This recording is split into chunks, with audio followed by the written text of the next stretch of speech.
Okay, so how many of you have helped your grandparents use technology? A lot of you? How many of you know about your great-grandparents using technology? Okay. Well, I actually know people who come from the generation we call the greatest generation. That greatest generation for you would be your great-grandparent. And your great-grandparent comes from an era when there was no technology. So go back in time to a time when there was no internet.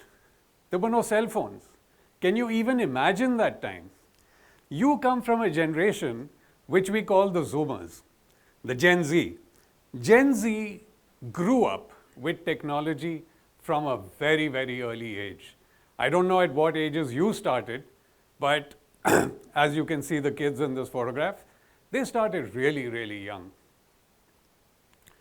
But let me take you back in time. 1927, Mrs. M was born. Mrs. M today uses technology like the rest of us. She is 96 years old.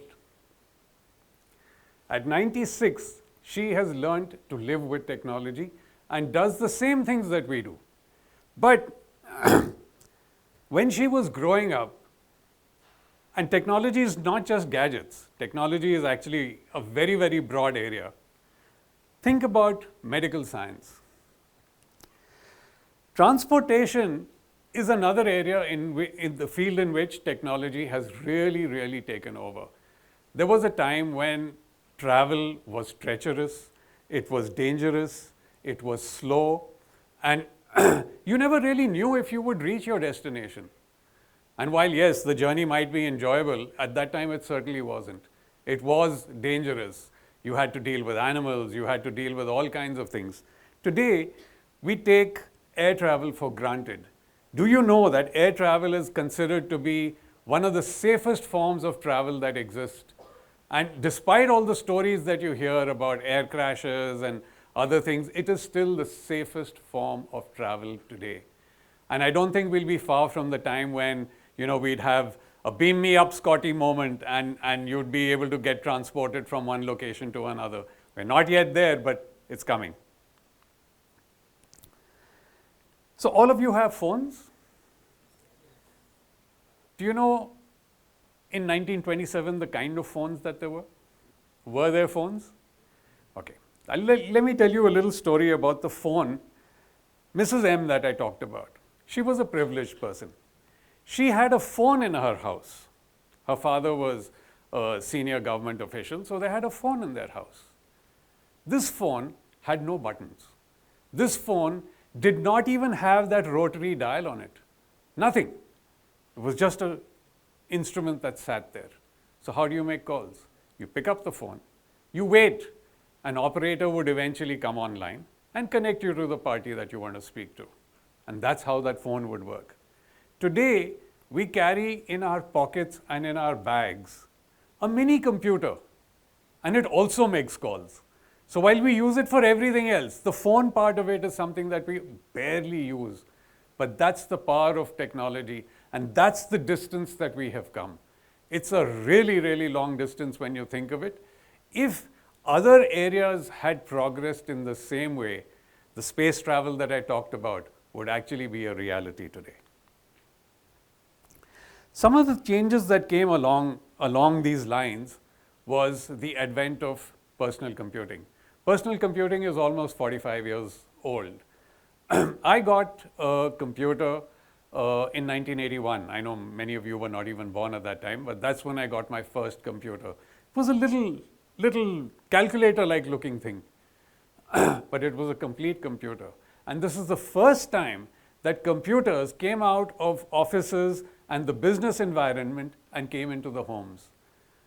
And it was marvelous. You could do all kinds of things on it, including your homework, and you could play games on it.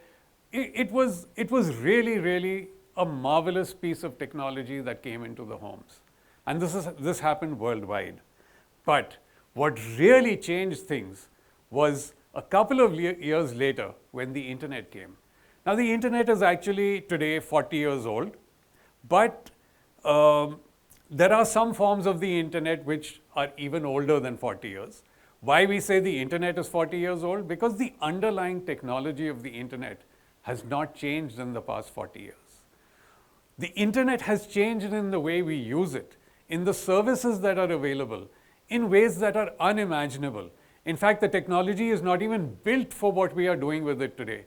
And these changes are absolutely happening on a daily basis. All these services that you see, whether you use maps, whether you use online shopping, whether it is entertainment, the internet was never designed for that.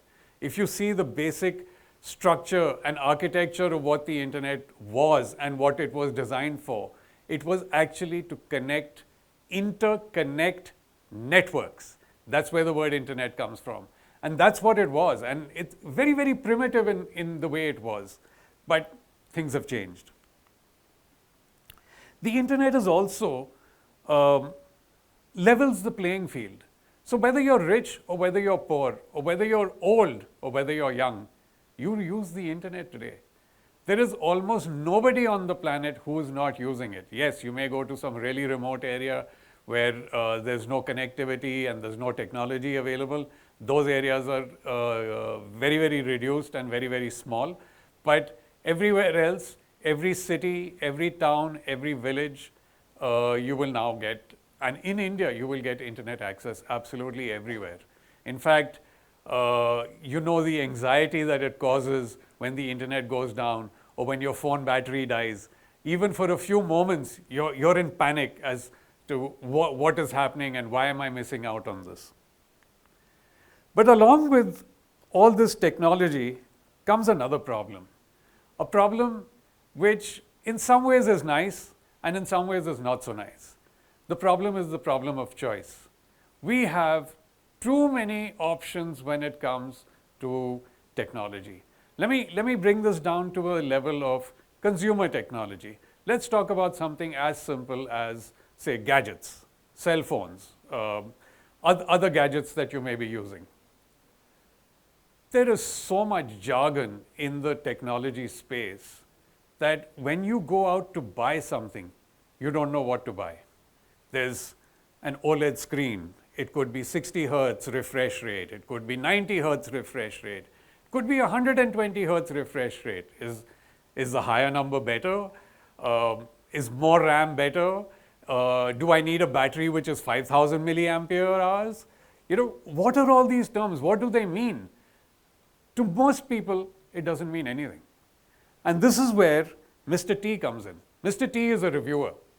He's a reviewer of technology, reviewer of gadgets. He writes reviews and he shares them via publications which exist. Some of them are online, some of them are in print. And then he shares this stuff also on social media. But the job of Mr. T? Can you imagine that in a single year, you have more than 1,000 different gadgets being produced by manufacturers? So you get asked a question, or Mr. T gets asked this question very often. What toothbrush do you use? Why would you ask about a toothbrush? Because it's a smart toothbrush. So now you have smart toothbrushes on one end, and on the other end of the spectrum, you have a smart car. And the gap in between is everything. So that's why I say it's smart everything. You want a smartphone, a smart car, a smart camera, a smart, smart watch. Absolutely everything is smart these days, including the kids. So smart kids. But how does he pick all these items and distill and demystify and actually humanize, remove all this jargon and tell you what there is? So if you look at the review process, there's what would be the classic review process, which I will run through, and there is what actually happens. So the classic review process is Mr. T would look at a gadget and very objectively introduce the gadget to you, tell you all what it is capable of doing, and then tell you all the salient features of that gadget. It can do this, it can do that, this is how you would use it. he would educate you as to what all you can really do with that piece of technology. Then he needs to do this in a manner which is completely void of his biases. So if I'm an Android lover, I can't say anything about iPhones. If I'm an iPhone lover, I can't say anything about Android. So it has to be very, very unbiased. And it's not always possible for that to happen. He will then also give you a part that the manufacturers hate. He'll tell you all the good stuff about it, which is nice. They all like that. But he'll tell you all the bad stuff about it. And then he'll tell you all the ugly stuff about it, which manufacturers really, really don't like at all. And that's when they say that, okay, you can't have an honest review. But if I don't give you an honest review, how will you go out and buy a product? Who's the one who's going to give you these honest reviews? You need to get honest reviews, because if you don't, you could land up buying the wrong product. Mr. T will also tell you, in his objective review, he will also talk about the competition. He'll tell you, okay, this phone is better than this phone, and this is why it is better than this phone. Or this gadget, or this smart speaker, or this home assistant is better in so many ways. It can do 10x more than the other one can. He will also tell you, in the same generation of devices. So if you see a new phone is launched every year, not just one new phone. You take a company, any company, and think about the number of phones they launch in a single year. It's almost 8 or 10. Who are they targeting these phones at? What is the differences between these phones? That is the job of a reviewer. So, there used to be a time which we would call Techtober. And Techtober was the month that reviewers feared the most, because there would be hundreds and hundreds of gadgets released in the month of October. And in the month of October, the gadgets are released only for one reason, so that they make it for the holidays. The holidays according to the Americans, which would be Thanksgiving, and then followed by Christmas. And that's when those gadgets would come out. Well, Techtober is no more there. Now we have a year-round Techtober. There are gadgets produced, because of globalization, there are gadgets produced all through the year. I have personally seen, while reviewing gadgets, in a single year, more than 1,500 gadgets come in. So when you look at all of those, and then you try and look at which is better and try and pick a gadget of the year, it's a really, really tough job.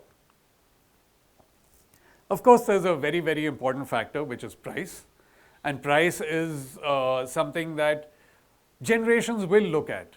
So if you look at your great-grandparents' generation, would they go out and buy, say, the most expensive phone that's available today? Probably not. Can they afford to buy that phone? Probably yes. Would you go out and buy the latest or the greatest phone? Yes. The answer is yes. Can you afford it? No. So when you look at price cannot be the factor that determines what the reviewer tells you. It's one of the things which will be at the back of your mind. So over time, what happens? Mr. T builds up a reputation of being a trusted source. And I'm sure all of you have people whom you follow, whom you consider a trusted source, and a credible source, where you can say, okay, when this guy tells me about the latest technology or about a specific gadget, I know I can trust what he's saying, and if he's saying something to me, I like it, I will go out and buy it. But did you know that reviewers actually do not talk to people? Going back to generations, how many of you actually go out and help your older generations in adopting technology? It's something that's become very, very commonplace. Your mother comes and asks you, how do I do this on my phone? You sit down, you explain it to her, you get irritated sometimes, but at the end you actually show them that this is how you use it. Now, consider the case of Mrs. M, which I started with. Today, she uses a cell phone to do, like I said, everything that we do. She orders her taxis online. She orders her groceries online. She talks to her son who's in Canada without any problems. She uses technology in ways which is different to us. So for example, she uses WhatsApp. But have you seen a person who's 96 years old holding a cell phone and trying to type on it? The hands are shaking. You can't, touch where you're supposed to touch. You touch something else happens. So what does she do? She's worked out a much simpler way. She says, WhatsApp has a voice message feature. I will use voice message. She presses that microphone button, she records a nice message, and she sends it off. And when you send her a reply, she reads the reply without any problem. She doesn't have a problem reading, but that phone is big enough for her to be able to read. She's able to respond to that. And you have a conversation which is now, I would say in some ways, appropriate technology because she's using it the way she uses it. I know when you guys use your phones, you hold your phones with both thumbs in front and rapidly type away. Or if you're using, one of those special keyboards, you can swipe and you can type at speeds which are, matched to typing on a typewriter. So it comes naturally to you because you were born with that technology. But for somebody who is 96 years old, it's not easy. Now, Mrs. M is a voracious reader. She has an iPad, and in the last 1 year, she has read 11,000 books. That's how she uses technology. So when you look at different generations, I don't think we're divided by generations, but we are certainly united by technology. Thank you.